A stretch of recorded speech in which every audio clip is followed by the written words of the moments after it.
اما وعده میکردم برتان به هر عنوان که شوه، به هر قیمتی که شوه، حتی به قیمت سر و جان ما شوه، حتی به قیمت خون ما شوه، حتی به قیمت زندگی ما تمام شوه، از رای ما یک انچ هم تکان نمیخوریم.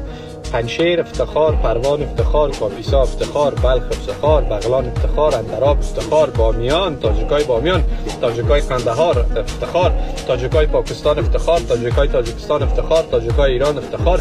کلش سر و جان و تن و پایم است. من قربان این ملت بزرگ پارسی زبان و پارس شوم. چی مردمی هستن؟ مرد تمدن فرهنگ. کل ما برادرکای عزیز هستیم دیگه. این جوانهای سربلند ما را شما در طول سالیان پسین چقدر ذهن شویی کردین، چقدر جوانکای ما را از دله‌های بدخشان، از دله‌های تخار در جاهای مختلف فروختین. سلاگک شب سیرزرش سرشکار کردی، نفر روان کردی، 20 نفر یک جا کشتی، 40 نفر دیگه جا کشتی، 60 نفر دیگه جا کشتی، 80 نفر دیگه جا کشتی. یک حمله کردی در قسمت چهارراه زنبق، بیشتر از 11000 12000 نفر اذیت کردی.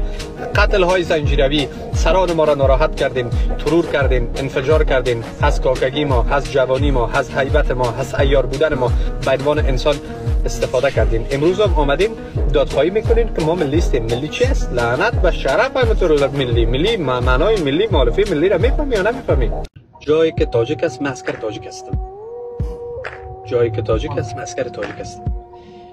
پنجشیر هم افتخار است، پروان هم افتخار است، کاپیسا هم افتخار است، بامیان هم افتخار است، کندز هم افتخار است، تخار هم افتخار است، بدخشان هم افتخار است. سر و جان و تن و پای من فدای یک دانه هستم که تاجیک است. من سرباز و عسکر یک مکتب خالی مشخص تاجیک هستم.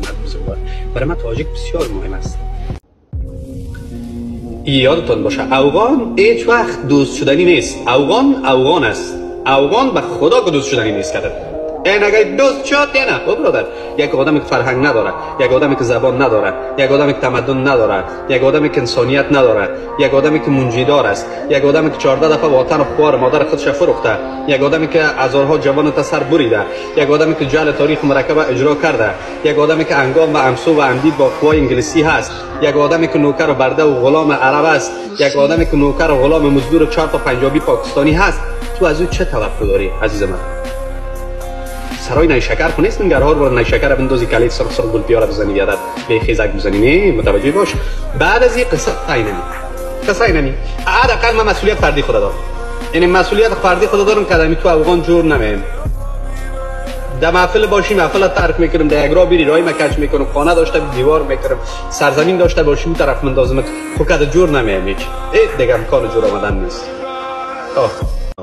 در یک مصرع مولانا بندازمت در شیخ با چراغ غمی گشت گرد شهر از دی و دت ملولم انسانم آرزوست. دینمی دو فرد شعر بندازمت مکمل تاریخ تا میخوره. نداری دیگه چیز. این اگه بر مبنای امید دو فرد شعر دمی کل تفکر افغانیسم چیز آوردی من خدمت بس دیگه نداری برادر چیز. وقتی ما بحث فرهنگ داریم ما خو فرهنگی هستیم. به می خاطر ما بیشتر آسیب دیدیم چون دنیا علی فرهنگ ما استاد است، دنیا علی زبان ما استاد است، دنیا علی قدامت تاریخ ما استاد است، دنیا علیه تفکری که ما به عنوان یک انسان داریم استاد است. دیگه تو کی باشی؟ اصلا تو در نظر ما نیستی، اصلا تو عریف ما نیستی، اصلا تو پیشمرگه هستی. پیشمرگی عریفای قدرتمند ما خودت هستی.